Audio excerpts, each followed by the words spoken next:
Have you ever wondered how covert operations unfold? Today, I'm diving into the complex web of strategies adopted by Pakistan to infiltrate Jammu and Kashmir, with an alleged and beneficial hidden hand from China. Since 2021, Pakistan-sponsored terrorists have intensified their cross-border attacks, targeting Indian Army and police posts. From June 9 to 11, 4 significant attacks rocked the Jammu region, the most alarming being on a bus carrying pilgrims from Shiv Khori in the Reasi district. What's changed?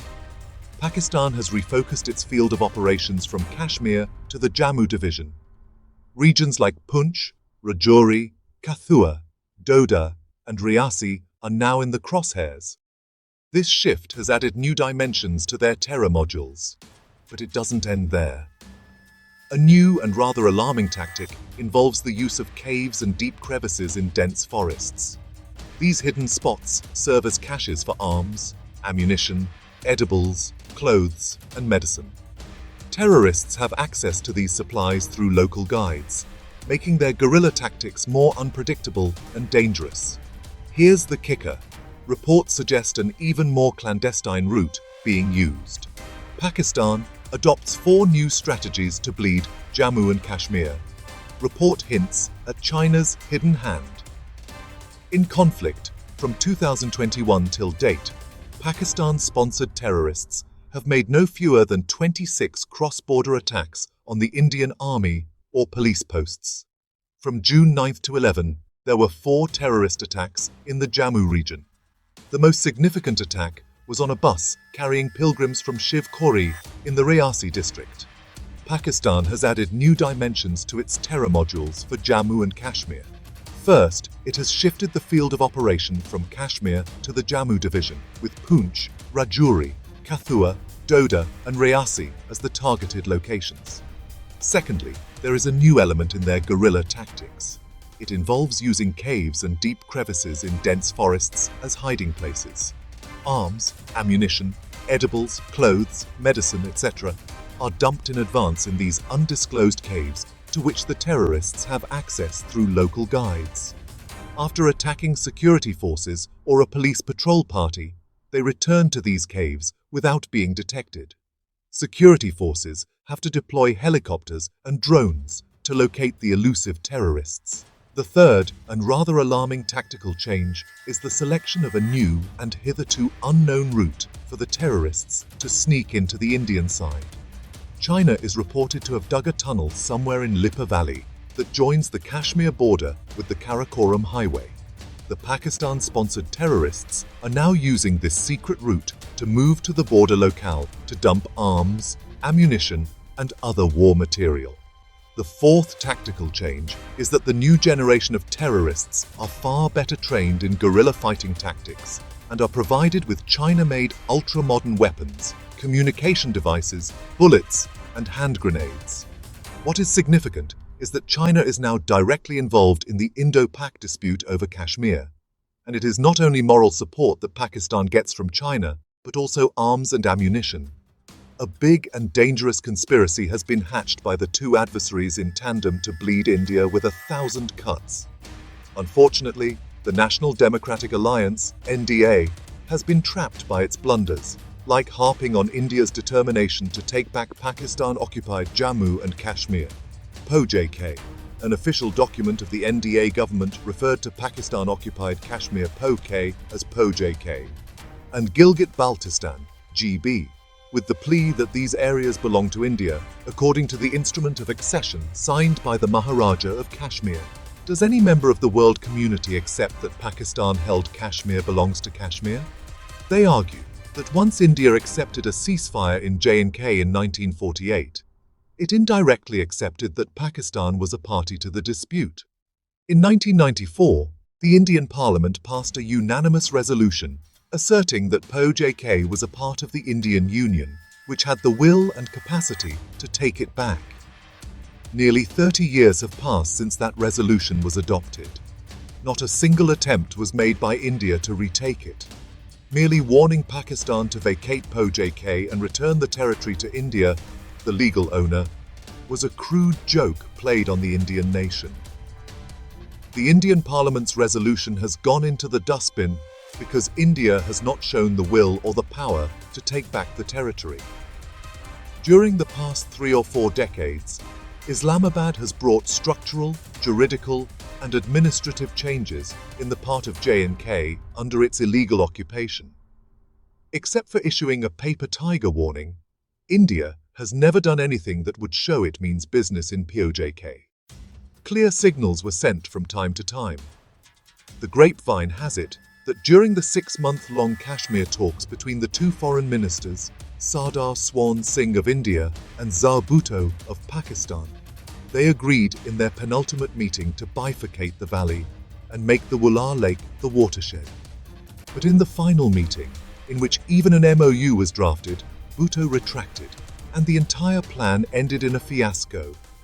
Again, the grapevine has it that it was Bakshi Ghulam Mohammed, then Chief Minister of J&K, who saved Kashmir from the nefarious design of partition. He is alleged to have sent a secret message to Bhutto that, when Pakistan was in a position to grab the entire J&K, why was he settling for only half of it?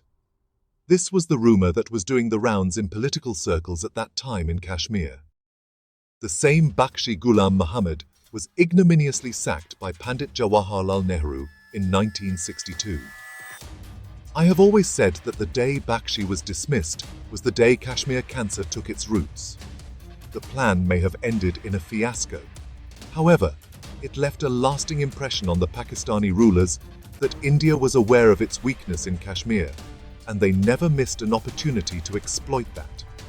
Again, in May 1964, Pandit Jawaharlal Nehru entrusted Sheikh Abdullah to go to Pakistan and offer the formula of a confederation of 3 states, India, Pakistan, and J&K. Pakistan's Ayub Khan rejected the idea outright. The Sheikh travelled to Muzaffarabad, the capital of Pakistan-occupied Kashmir, to garner the support of the Azad Kashmir leadership. But before he began his mission, he received the news of Nehru's demise and he had to return to India. Nothing was heard of the Confederation proposal after that. The conclusion drawn by Kashmir experts in Pakistan was that Nehru had acknowledged J&K as a disputed matter. Today, the ground situation is that China has changed its earlier stand on Kashmir, and the 2 countries should resolve it bilaterally. Beijing now openly supports Pakistan's stand. This support is not due to any love for Pakistan, but for its interest in using the illegally occupied Aksai Chin and Shaksgam to construct a road and railway that connects with Lhasa. China is constructing tunnels and bunkers along the Karakoram Highway, potentially enabling Pakistani terror organizations to transport men and materials for conducting terrorist attacks in Kashmir. Destabilization of India in Kashmir is now Beijing's priority ever since the Indian top political leadership began doling out warnings to Pakistan that it had finalized plans for retaking the Pakistan-occupied part of J&K. These hollow warnings were directed more towards China than Pakistan. In retaliation, China not only encouraged the Pakistan army to reinforce its border security with heavy military deployment, but also provided it with moral support in conducting terrorist forays into the Indian part of Jammu and Kashmir. The Pakistani Prime Minister was on a 4-day-long visit to Beijing, where he held meetings with President Xi. While Pakistan's sagging economy was the important subject they discussed, an equally important and urgent issue was the security of POK and Gilgit-Baltistan in the background of the relentless threats from India. For nearly 6 months in the past, the people of POK have been on the streets with multitudes protesting against Islamabad's hegemony and suppression of the rights of the people. They have demanded nothing less than separation from Pakistan and reunion with the original state of the Maharaja of J&K. In his recent talks with the Chinese president, the Pakistani Prime Minister is believed to have told Xi Jinping that if India succeeded in retaking POK, it would mean the end of the Karakoram Highway and the blockade of Aksai Chin and Shaksgam under China's illegal occupation. This would change the entire geostrategic chemistry of Central and South Asia. It is debatable whether India will choose to retake POK, despite the expected resistance from the China-Pakistan alliance. However, India needs to focus on the vicious Sino-Pak axis. This is the moment when India, playing its most crucial role as the defender of the world's largest democracy, shuns all inhibitions and comes out openly in diplomatic, moral and material support of the freedom struggles underway in the South Asian region, particularly in her neighborhood. China is believed to have dug a tunnel in the Lipa Valley, linking it to the Karakoram Highway. This secret route is now a passageway for terrorists to move to border locales, where they dump war materials.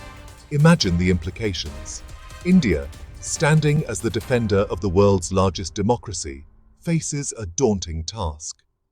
The history of Kashmir is rich and complex, marked by centuries of diverse cultural influences, political changes, and conflicts. Here's a short overview. Early history. Ancient period. Kashmir was known in ancient texts as Kashmir and was a major center for Hinduism and later Buddhism. The region was renowned for its scholarship, particularly in Sanskrit. The region saw the rise of Hindu and Buddhist dynasties, followed by the arrival of Islam in the 14th century. The Shah Mir dynasty established Muslim rule, which lasted for several centuries. Mughal and Afghan rule. Mughal rule, 1586 to 1751. The Mughal Empire under Akbar annexed Kashmir, and it became a favorite retreat for the Mughal emperors. Afghan rule, 1751 to 1819. After the decline of the Mughals, Kashmir came under Afghan control, which was marked by oppressive rule. Sikh and Dogra rule. Sikh rule, 1819 to 1846. The Sikh Empire under Maharaja. Ranjit Singh conquered Kashmir in 1819. Dogra rule, 1846 to 1947. After the First Anglo-Sikh War, the British East India Company sold Kashmir to Gulab Singh, the founder of the Dogra dynasty, under the Treaty of Amritsar in 1846. The Dogra rulers expanded their territory, creating the princely state of Jammu and Kashmir. Geography of Kashmir. Kashmir is located in the northern part of the Indian subcontinent, bounded by the Great Himalayas to the south and the Karakoram Range to the north. The region includes diverse landscapes, including fertile valleys, dense forests, and mountainous terrains. Geopolitical importance. Kashmir's geopolitical significance stems from several factors. Strategic location. It borders India, Pakistan, and China, making it a critical area for regional security. Water resources. The region is the source of several important rivers, including the Indus, which is vital for both India and Pakistan. Cultural heritage. Kashmir has a rich cultural and historical heritage, making it a symbolically significant area for the involved nations. Accession to India. Independence and partition, 1947. When British India was divided into India and Pakistan, princely states were given the choice to join either country or remain independent. Maharaja Hari Singh, the ruler of Jammu and Kashmir, initially opted for independence. Tribal invasion and accession, 1947. In October 1947, tribal militias from Pakistan invaded Kashmir. Maharaja Hari Singh sought military assistance from India. India agreed on the condition that Jammu and Kashmir accede to India. Instrument of accession. On October 26, 1947, Maharaja Hari Singh signed the Instrument of Accession, legally allowing India to send its troops to defend Kashmir. This instrument was accepted by Governor-General Lord Mountbatten of India. UN mediation and ceasefire. 1948. Following India's intervention, a full-scale war erupted between India and Pakistan.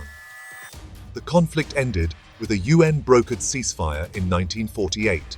establishing the Line of Control, LOC, which divided Kashmir into areas administered by India and Pakistan.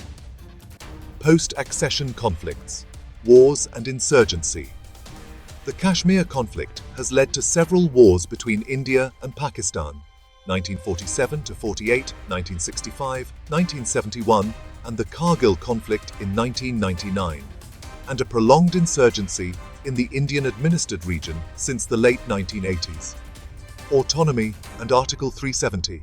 Jammu and Kashmir enjoyed special autonomy under Article 370 of the Indian Constitution, which was abrogated by the Indian government in August 2019, leading to further tensions and changes in the region's administrative status. Kashmir remains a focal point of India-Pakistan relations, with both countries claiming the region in full but controlling different parts of it. The situation is further complicated by China's control over the Aksai Chin region in eastern Ladakh, part of the broader Kashmir conflict.